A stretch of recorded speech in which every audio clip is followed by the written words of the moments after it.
दोस्तों, एक लड़के ने अपने YouTube चैनल पर कॉन्डोम का मजाक बनाते हुए एक वीडियो पोस्ट किया, जिसके बाद वीडियो ठीक ठाक चल गया।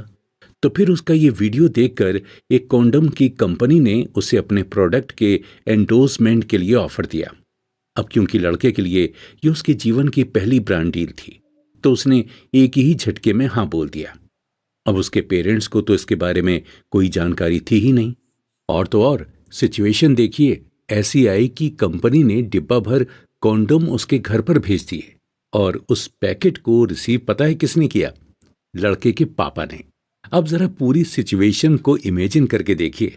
मुझे पता है आप हंस रहे होंगे। और ये लड़का कोई और नहीं बल्कि ये हैं यूट्यूब स्टार भुवन बाम, जिन्होंने केवल 15 फेसबुक व्यूज से अपना करियर शुरू करके भारत के सबसे पहले 2 मिलियन सब्सक्राइबर वाले डिजिटल क्रिएटर बनने का रिकॉर्ड बनाया था। और आज उनके 26 मिलियन से ज्यादा यूट्यूब सब्सक्राइबर हैं।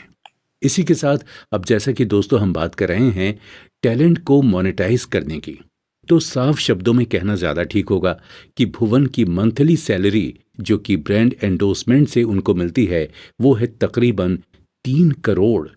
और यूट्यूब पर एक कंटेंट अपलोड करने पर वो तकरीबन 25 से 95 लाख रुपए हर महीने कमाते हैं। वाह, सच अ बिग अमाउंट। मतलब यार, वो अपना शौक भी पूरा कर रहे हैं और अपने टैलेंट को दुनिया में दिखाकर पैसे भी कमा रहे हैं, वो भी इतना बड़ा अमाउंट। दोस्तों, मुझे पता है कि आपके अंदर से भी अब यही आवाज निकली होगी। तो क्या अब आप ये नहीं जानना चाहेंगे कि उन्हें ये कामयाबी मिली कैसे? दोस्तों, 22 जनवरी 1994 को बड़ौदा में जन्मे भुवन दिल्ली के स्कूल में पढ़े। उनका मन पढ़ाई में कम और फिल्मी डायलॉग्स में ज्यादा लगता था।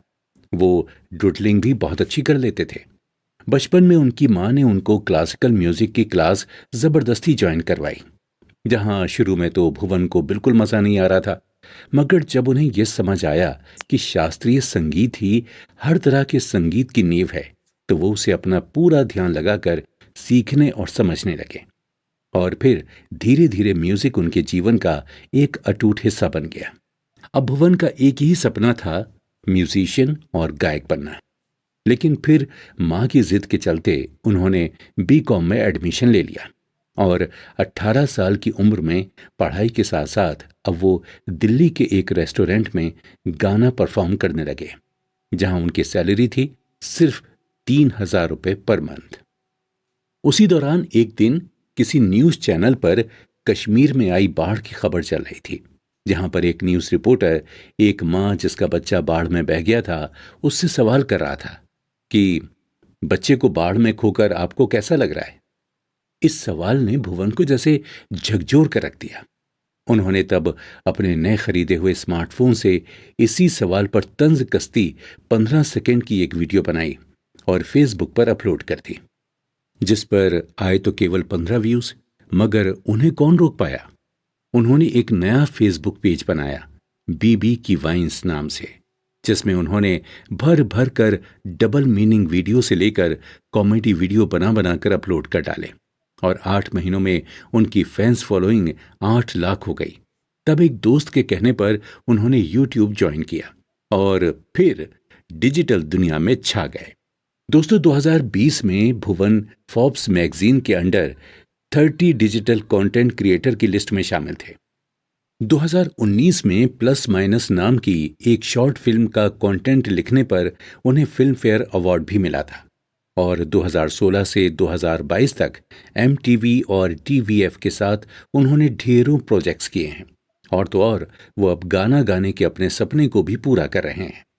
जबकि एक समय था जब भुवन ने न जाने कितनी म्यूजिक कंपनीज को अप्रोच किया, पर वो हर जगह से रिजेक्ट हुए।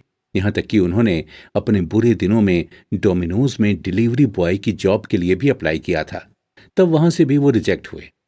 पर रिजेक्शन को उन्होंने कभी निराशा में बदलने नहीं दिया, बल्कि आज भी भुवन हर कंटेंट को यूट्यूब पर डालने के बाद 30 मिनट तक ऑनलाइन बैठकर क्रिटिसिज्म पढ़ते हैं। फिर सोशल मीडिया पर लाइव आकर अपने फैंस से बात करते हैं और अपनी गलतियों से सीखकर वो अगली बार कुछ और नया करने की कोशिश करते रहते हैं। और यही बात उन्हें हर बार पहले से और ज्यादा कामयाब बनाती है। दोस्तों, आज भी भुवन बाम इतनी भीड़ में सबसे अलग दिखते हैं, लेकिन ऐसा नहीं कि उनको कंपटीशन देने वाला कोई है ही नहीं। कंटेंट क्रिएटर्स तो बहुत हैं, पर फिर भी भुवन ने जो जगह बनाई है वो कोई और नहीं ले पाया। जानते हैं क्यों? क्योंकि भुवन में जज्बा है कुछ अलग कर दिखाने का। उन्होंने भीड़ से अलग दिखने के लिए पहले भीड़ के बीच में होना चुना। कंटेंट क्रिएशन के लिए उन्होंने अंग्रेजी के बजाय चुनी अपनी हिंदी भाषा, और उसमें लगाया दिल्ली स्पेशल स्लैंग का तड़का। जहां बाकी लोग किसी का मजाक बनाना ह्यूमर मानते हैं, वहीं भुवन कुछ इस तरह की स्क्रिप्ट लिखते हैं कि आखिरी में कुछ न कुछ सबक सीखने को मिलता है।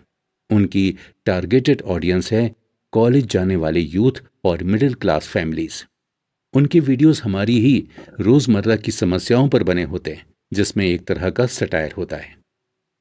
अगर आप उन्हें देखते हैं तो आपको जरूर पता होगा कि भुवन ने अपनी स्क्रिप्ट में जो 19 कैरेक्टर्स दिखाए हैं, जिन्हें देखने पर लगता है कि अरे यार, ये तो मेरे ही घर और आस पड़ोस की बात हो रही है। दरअसल वो कैरेक्टर करते तो अकेले भुवन ही हैं, लेकिन रियल लाइफ में वो कैरेक्टर्स काल्पनिक नहीं, बल्कि भुवन के परिवार वाले ही हैं। खासकर टीटू मामा का कैरेक्टर।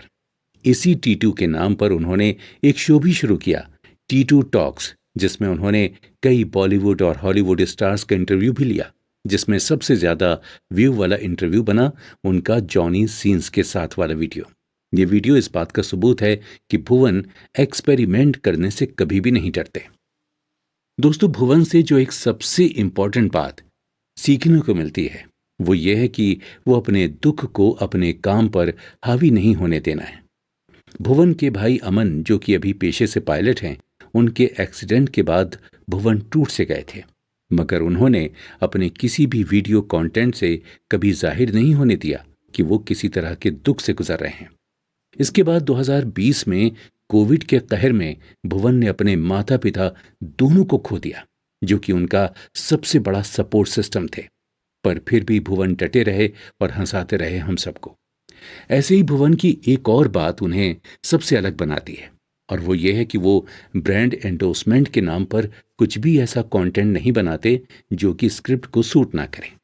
उनके चुने हुए ब्रांड उनकी स्क्रिप्ट में आसानी से फिट बैठने वाले होते हैं। जैसे कॉन्डोम वाली ब्रांड को प्रमोट करना भी अनप्रोटेक्टेड सेक्स और सेक्सुअल अवेयरनेस का हिस्सा था। लेंस कार्ट का प्रमोशन वो अपनी स्क्रिप्ट कैरेक्टर को लेंस कार्ट के ग्लासेस पहनाकर करते हैं, यानी कि उनकी वीडियो में कोई भी ब्रांड की एंडोर्समेंट जबरदस्ती थोपी हुई नहीं लगती। इससे ये पता चलता है कि ये सिर्फ भुवन और उनकी टीम के लिए कमाने भर की बात नहीं, बल्कि लोगों को अपने साथ बांधे रखने की बात है, विश्वास पर खरा उतरने की बात है।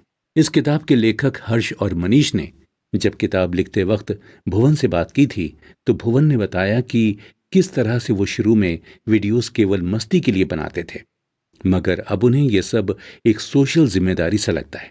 वो हर वीडियो, हर कंटेंट में कुछ मीनिंगफुल डालने की कोशिश करते हैं। भुवन कहते हैं कि जिस दिन आपने अपने आप को 30 मार खान समझ लिया, वो दिन डिजिटल दुनिया में आपका आखिरी दिन होगा, क्योंकि यहाँ हर पल नया चाहिए, हर पल अनोखा चाहिए। कंटेंट भले ही कम हो, पर क्वालिटी कंटेंट हो। दोस्तों, भुवन की एक बात जो मुझे प्रभावित कर गई वो ये कि हमेशा सेल्फ डाउट में रहो, क्योंकि सेल्फ डाउट से निकलने के लिए आप हर बार पहले से और ज्यादा मेहनत करते हैं। और दूसरा ये कि कुछ अलग करने की आग है तो जरूर करो, पर अपनी एजुकेशन से कॉम्प्रोमाइज कभी मत करो। भुवन का डाउन टू अर्थ नेचर इसी से पता चलता है कि उन्होंने कभी भी अपने परिवार वालों और दोस्तों के सामने ये नहीं दिखाया कि वो कोई सेलिब्रिटी बन चुके हैं। यहाँ तक कि एक बार जब भुवन के पिता ने उनको साथ में शॉपिंग चलने को कहा, तो पहले तो भुवन ने कहा कि उनकी वजह से भी भीड़ इकट्ठी हो जाती है और ट्रैफिक जाम हो जाता है, जिस पर उनके पिता को बिल्कुल भरोसा नहीं हुआ और जिद के आगे मजबूर होकर भुवन चले तो गए शॉपिंग पर, मगर उनके मार्केट पहुंचने पर उन्हें देखने के लिए सच में इतनी भीड़ इकट्ठी हो गई कि पुलिस को बुलाना पड़ा ट्रैफिक संभालने और भीड़ हटाने के लिए। यहाँ तक कि पुलिस ने ही भीड़ में गुम हुए भुवन के माता पिता को खोज कर दिया। बताइए, हम में से अगर ऐसा वाकया किसी के साथ हो तो हम तो अपने आप को भाई क्लाउड 9 पर समझेंगे। तो दोस्तों, इसी से आप अंदाजा लगा लीजिए कि भुवन किस नेचर के हैं। क्योंकि बेफिक्र होकर ही आप अपने काम से ईमानदारी दिखा सकते हैं। दोस्तों, प्रेशर में तो बस चावल से खिचड़ी ही बनती है, मगर बिरयानी का स्वाद तो धीमी आंच पर ही आता है। क्यों दोस्तों, आ गया ना मुंह में पानी। तो भाई, ये थी भुवन बाम की कहानी। और अब अगले एपिसोड में हम जिस डिजिटल क्रिएटर की कहानी सुनने वाले हैं, उन्होंने तो अपनी लाइफ में अमीरों वाले कंफर्ट को ठुकरा कर स्ट्रगल को चुना है।